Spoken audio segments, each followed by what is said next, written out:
Friends, hello everyone. Welcome to this channel. And in today's video clip, I will show you and also tell you how you can very easily find your user ID in the Telegram app. Friends, please subscribe to our channel. Also be sure to put your likes and write your comments at the end of the video. So let's get to our topic. And please open up Telegram on your phone and then go to Contacts. And then you go to the search bar.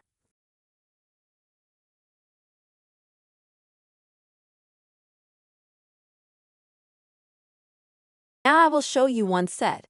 Here is RAV Datavot. You will need to enter this name and then click on it. And then click on the word start at the bottom.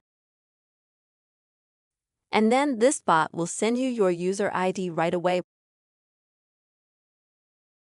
And it's gonna look like this. That's how you can find your user ID in Telegram very easily, friends. I hope this video helped you and that it was useful to you. Please put your likes, write your comments, and also subscribe to the channel. See you later.